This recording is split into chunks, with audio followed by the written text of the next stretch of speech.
సర్కార్లకు పైసలు ఇచ్చి ప్రాజెక్టులు పనులు ఏపించుకుంటున్నాడు అదాని అని మస్తుగా పంచాదులు అవుతున్నాయి. దాంట్లో జగనన్న పేరు కూడా వచ్చిందని మస్తుగా ముచ్చట్లు వచ్చినాయి కదా. అగ్గో గా ముచ్చట్ల మీద ఇవాళ జగనన్న మైకుల ముంగడికి వచ్చి మాట్లాడిండు. ఇక మరి ఏం మాట్లాడిండో అన్న మాటలను ఏం రాపోండి. అదాని అనే పేరింటనే లీడర్లకు ఇప్పుడు వనకత్తున్నది కావచ్చు. ఏడ పేర్లత్తయో అని కొంతమంది లీడర్లు భయపడుతున్నారు కావచ్చు. ఇక ముచ్చట పక్కకు పెడితే ఏపీకి శానా అగ్వల కరెంట్ ఇచ్చిన నేను, గట్ల అగ్వకిచ్చిన రాష్ట్రం దేశంలోనే ఏది లేదు అని కరెంటు పంచాది మీద మాట్లాడుకుంటా అదాని ముచ్చట తీసిండు ఏపీ పాత సీఎం జగన్ అన్న. అదాని మీద అమెరికాల కేసైంది కదా, దాంట్లో నీ పేరు కూడా వచ్చింది కదా అని అడిగితే ఎక్కడ కూడా నా పేరు ఎక్కడ లేదు Ramesh. It's not only come to me exclusively. They have given the similar offer to as you see in Tamil Nadu, Orissa, Chhattisgarh and so many other states also. They would have written similar letters, but we responded positively and we took it forward.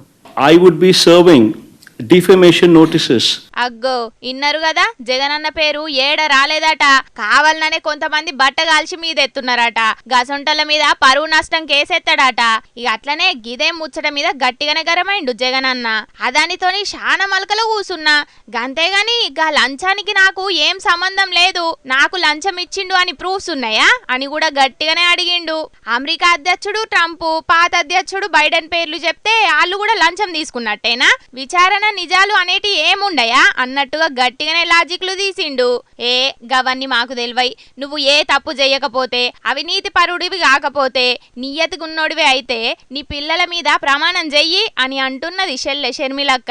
నేనేం తీసుకోలేదు, నా బిడ్డల మీద ప్రమాణం చేస్తున్నాను, నేను ఒక్క పైసా కూడా తీసుకోలేదు అదాని దగ్గర అని ఎందుకు ప్రమాణం చేసి చెప్పడం లేదు జగన్మోహన్ రెడ్డి గారు? మరి ప్రమాణం చేస్తాడో లేదో గాని అధికార కూటముల కంటే ఎక్కువ షర్మిలక్కనే జగనన్న ఎంబడి పడుతున్నది కదా. జగనన్న అయితే నాకు ఏం సంబంధం లేదు అని అంటున్నాడు. ఇక మరి చూడాలే గీ పంచాది ఏడుదాకా పోతుందో అని అనబట్టిండ్రు గీ ముచ్చటెరకైన పబ్లిక్.